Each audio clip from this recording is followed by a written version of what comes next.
ku yaala deegaankaasi waxaana sheekadan lagu xasuustaa ninka laga soo xigtay oraahda ama halkudhaga sheekada ee adduun qatal ninkaas oo uu magaciisu yahay aadan galayd sida la wariyay neef kamid ah lo uu isla ceelkaas ka waraabsanayay nin kale oo ay qabiil wadaagayeen aadan galayd hase ahaatee ay kala jilib ahaayeen ayaa jabiyay qabaal ceelkaasi ag yaalay oo uu lahaa aadan galayd cumar oo ah wiilkii curadka ahaa ee aadan galayd ayaa arkay qabaalkiisii oo dacal ka jaban ninkii lo'da watay ayuu ku yiri cumar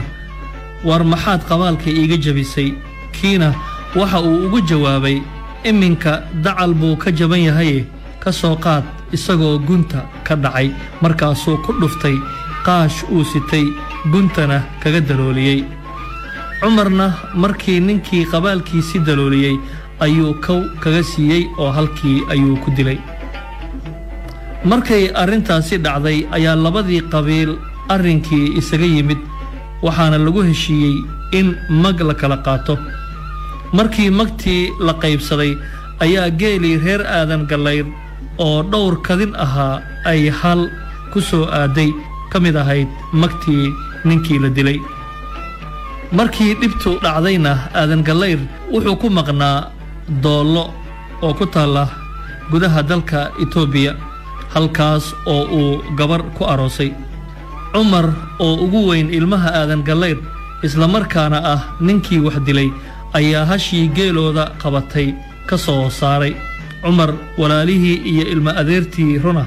qaarkood ayaa ku khilaafay cumar iyagoo leh odaygii oo nool go'aan ma qaadan kartid taasoo ay u arkayeen in arrinkaas soo la fuliyaa aadan oo maqan uu odayga meel ka dhac ku yahay qabiilkana magac xumo ku yahay si kastaba ha ahaatee cumar hashii uu soo saaray dib baa geeloodii loogu celiyey waxaana la isla gartay inay lagama maarmaan tahay in aadan galayd la wargeliyo lana sugo intuu imanayo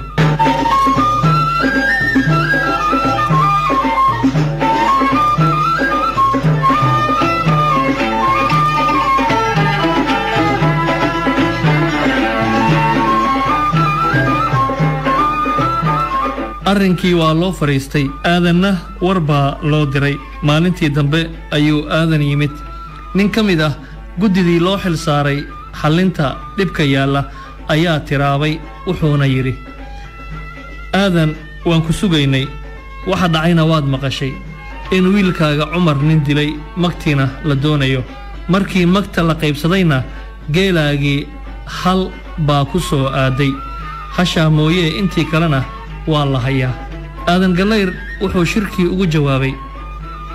waa lagu sugayay waxaan idinka iri waa isugayseene bilaan idinka daraa wiilkaagii nin buu dilo mag baa laga doonayaa waxaan idinka iri wiilkayga haddii mag la weydiinayo muxuu ragga isugu dilayay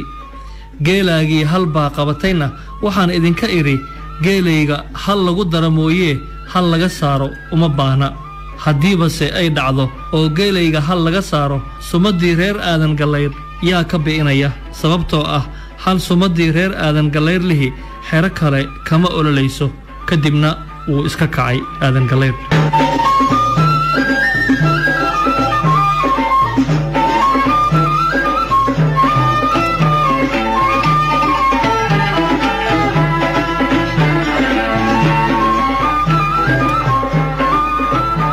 wiilkiisii cumar ayaa ka daba kacay aabbihii wuxuuna ku yidhi aabbo hasha naga bixi oo 3 arrimoodba u bixi waa midda hore ninka anigaa dilay oo ma dafirsani waa marka labaade waa dhiig sokeeye dhiigga sokeeyena lama haysto waa marka saddexaade haddii aad hasha diiddo anigaa lay dili doonaa oo dib ii heli maysid aadan wuxuu wiilkiisii cumar ahaa ugu jawaabay war naga aamus alla ku dooriye xagguu ka baqayaa ifka laguma ciiline ma uurkii hooyadii baa lagu ciilay markuu halkaas xaalku marayo ayaa la kala dareeray nin kastina hashiisii ayuu la noqday kadibna waxaa guurtay beeshii uu ka dhashay aadan galayd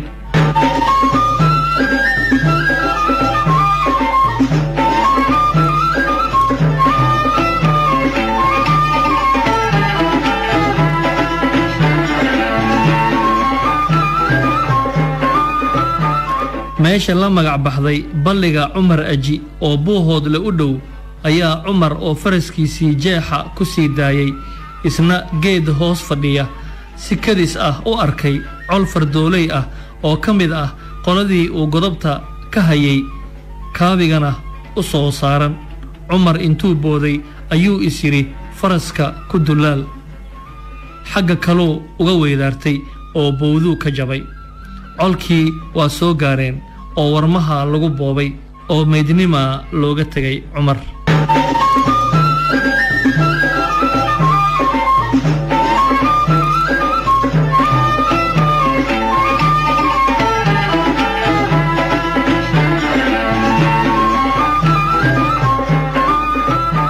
galabtii ayaa roob yari helay goobtii Cumar la dhigay iyada oo qabow yari soo dhacay Cumarna naftii ka gurmayso ayaa koox kamid ah qoladiisii isa soo dul taagtay waxay yiraahdeen war ninku inoo qaadmi maayee aan la dardaaranno waxaa caado ahaan jirtay in col kasta uu ku jiro nin gabyaa ah kiibaa lagu yiri la dardaaran ninka gabyaagii wuxuu yiri cirka da'aya Cumarow rag baan calaf u laabnayne malahay ciddaba waa la rogi nimanka ciideede oo caara waran baa idlayn nimanka ciideede carrigaaga jiif duul kala ku ciyoon imane oo ula jeedo in rag kale lagu soo aari doono gabyaagii ayaa waxaa lagu yiri lama aadan dardaarmine ku noqo oo ninka la dardaaran mar kale gabyaagii wuxuu yiri hadda iyo haddeedahan haddaan habaqla meyd muuqan wixii hagar ah aakhiraba waad ka hadli doontaaye ifka igu habaar Cumar haddaan hibashada raagin markaasaa la yiri haddaad la dardaarantay colkiina waxay yiraahdeen Cumar maxaad nagula dardaarmaysaa Cumar oo tii ugu dambaysay ka dig leedahay ayaa yiri ina adeerkay hebel waxaad ku tiraahdaan ninkii aan dilay ee la ii dilay ninkii ay isku jireen inta aynu isku jirno markii colkii kale meydnimo iiga tagay isagu 3 jeer buu igu soo noqnoqdo marba waranka isii xuluuliyay walaalkay hebelna waxaad ku tiraahdaan hilbahaaga ma cuneene hilbahayga ha cunin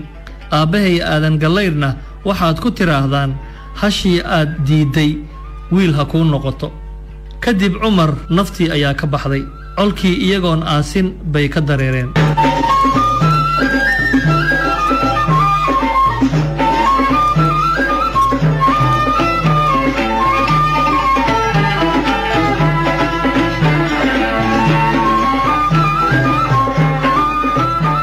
markay arintu halkaas maraysay ayaa qoladii aadan galayd ergo u dirtay qoladii Cumar dishay ee markii horena Cumar ninka ka dilay ergada waxaa watay nin la oran jiray Cali Baargooye markii ergadii u tagtay qoladii kale ayaa la wada hadlay qoladii Cumar dishay iyana ninka uu ka maqnaa waxay ergadii ku yiraahdeen waxaanu idin haynaa Cumar oo aanu 120 geel ah idinka siino kaayagii oo aanu duudsi ka soo qaadno iyo tolkoo heshiiya ergadii ayaa ku noqotay beeshoodii iyaga oo warkiisida kuna qanacsan fariinta loo soo dhiibay taasoo u ahayd guul weyn marka la eego sida loola macaamilay colkii oo fadhiya sugayana ergadii ayay yimaadeen waxaana la yiri maxaad wadeen Cali Baargooye oo ergada watay ayaa yiri waxaanu wadno nin waalan iyo nin wadkii galay ayuun baa diida waxaa lagu yiri ararta iska dhaafo hadalka jeex warkii buu sheegay nin la oran jiray Qoorwaa oo ay aadan galayd isxigaan ayaa shirkii ka kacay oo yiri Cumar oo nool ma la helayaa maya ayay noqotay wuxuu yiri haddaa nabadna la heli maayo aadan galayr oo faraxsan ayaa istaagay oo yiri isagoo u jeeda Cali Baargooye ninkow adiga waxaan ku iri nacab iga tiirin mayside waxaad i tari lahayd adigu istar adna ina adeer Qoorwaayow waxaan ku iri rag waad isbadaane hadalkaas aad tiri maanta ideh oo berri ideh oo mar walba ideh sidaas ayaana lagu kala dareeray waan iyo nabadiina cirka ayay ku laalantay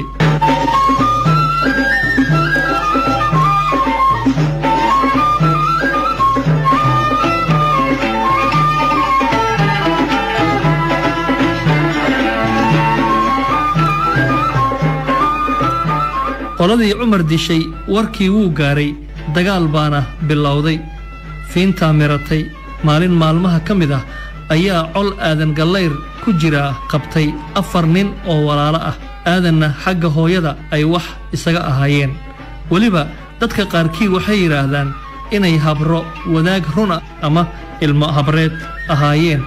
aadan iyo nimanka la qabtay aadan baa nimankii ku soo haleelay markaas raggii kale ku yiraahdeen waryaanay habartu gablamine 4 wiilba ha iska raacinine mid biyaha u dhaamiya ha loo reebo oo waliba ugu filroon waa cabditima dhaqe ha loo reebo aadan gallayr baa markaa yiri ma intaan cabditima dhaqe sii daayo ayaan boos ilaawe dila halkii ayuu boos ilaawe ku sii daayay saddexdii kalena dhegta dhiiga u daray iyadoo boos ilaawe sii eegayo mar kale ayaa haddana labadii reer shir qabsadeen oo yiraahdeen wixii dhacayba dhacee arrimaha aan ka heshiino waayo Soomaalidu waxay tiraahdaa caana daatayba dabadood baa la qabtaa xaaladani hadday sii socotana waxay keeni kartaa mid ka sii xun shirkii ayaa boos ilaawe looga yeeray markuu arkay aadan gallayr oo baanaya ayuu boos diiday shirkii inuu soo fariisto kadibna wuxuu u kacay bari shirkiina waa lagu kala kacay boos wuxuu doontay faras wuxuu marba qolo u hoydo oo faras weydiiyaba markii dambe waxaa loo sheegay faras uu lahaa nin la oran jiray Maxamuud Cali Shire oo suldaan ahaa faraskaas waxaa la oran jiray dab la tuuray boos ilaawe waxa uu goostay wax kastaba ku qaadatee inuu gacanta ku dhigo faraskaasi la yiraahdo dab la tuuray wuxuu socdaba wuxuu gaaray suldaan Maxamuud Cali Shire wuxuuna ku yiri Maxamuudow faraskaaga dab la tuuray wed oo ka dila iyo rag oo ka qaada mooyee wax kale oo aad kaga samri lahayd ma jiraa Maxamuud Cali Shire wuxuu boos ugu jawaabay geeliinu waa intee boos wuxuu yiri waa 25 kadin Maxamuud baa yiri 25 kaas oo aan marba mid u galo ayaan kaga samri lahaa boos wuxuu ku yiri Maxamuud ina keen faraskana soo kaxe sidii ayay isku raaceen boos iyo Maxamuud sidii ballantu ahayd Maxamuud 25kii kadin ayuu midba mar u galay oo tuu ka doortay kala soo baxay markuu 25 qaalmood oo qori cad ah ka xushay ayaa hal igari kacday candhadeediina labadeeda sibrood isku martay Maxamuud baa arkay hashi wuxuuna yiri hashaas ku soo dar kolkaas boos yiri hashaas iska daa sababtoo ah waxa loo lisaa islaan waayeel ah oo hooyaday ah oo 3 wiil oo ay dhashaba goob lagu wada dilay Maxamuud baa dhaar ku maray hashaas oo geela lagu soo daramooyee in aanan faraskaba ka iibin hashi ayuu ku soo daray boos isaga oo aan raali ka ahayn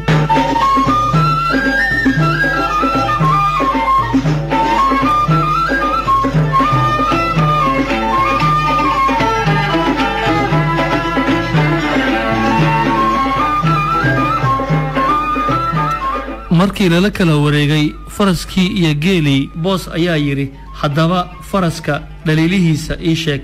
Maxamuud baa yiri markaad ku dagaalamayso haddii uu wisiisiyo ase aanad ku adkayn colku kula galaya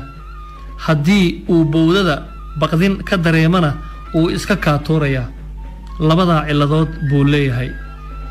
maalintii dambe ayaa labadii qolo dagaal u ballantay waxa la iska helay meel la yiraahdo rawax xargiga intaan la isku galin ayaa qoladii aadan gallayr tashadeen waxayna isweydiiyeen ninkii boos ilaawe lagu beegi lahaa aadan gallayr ayaa soo booday isagoo aad isugu kalsoon wuxuuna yiri anaa ku beegmaya oo 3 arrimood dartoodba ugu beegmaya waa marka hore boos uu illa yahay anna labada indhoodba waan qabaa waa marka labaade faraskaygu waa qadowlaaye faras ka cararaana kama baxsado ka eryadaana ma gaaro waa marka saddexaade boos midigta oo qura ayuu wax ku dilaa anna laba midig laan ahay oo labada gacmoodba waan ku dagaalamaa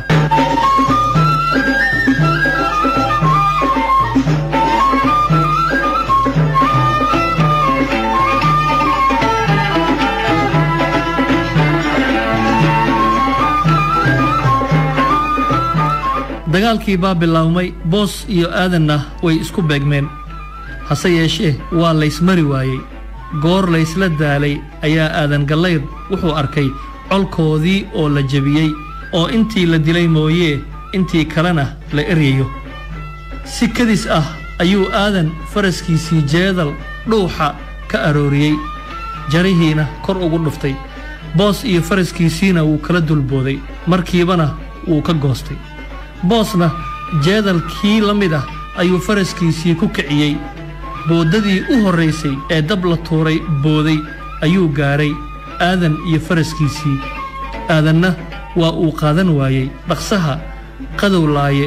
loo soo gaaray markuu aadan dib u jalleecayna wuxuu la kulmay warankii boos oo kallida ka wareemay tan kalena ka baxay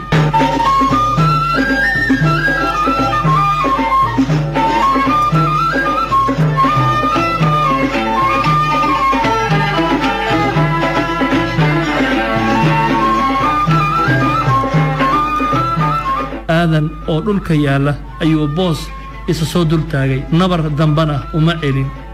colkoodii ayaa soo gaaray aadan gallayr oo naftii ka gurmayso markaasaa la yidhi aadan bal waran wuxuu aadan maalintaa ku jawaabay hurtida halqabsiga caanka ah noqotay ee ah adduun iqatal oo ah halkudhegga sheekadeenna maanta maalintii aan taagta hayayna talo ma hayn maanta oo aan talo hayana taag ma hayo sidii baa nafta kaga baxday aadan gallayr qoladii boos ilaawe ka dhashay ayaa su'aal weydiisay boos kadib markay guulaysteen waxayna ku yidhaahdeen boosow maanta maciil qabtaa maya ayuu yidhi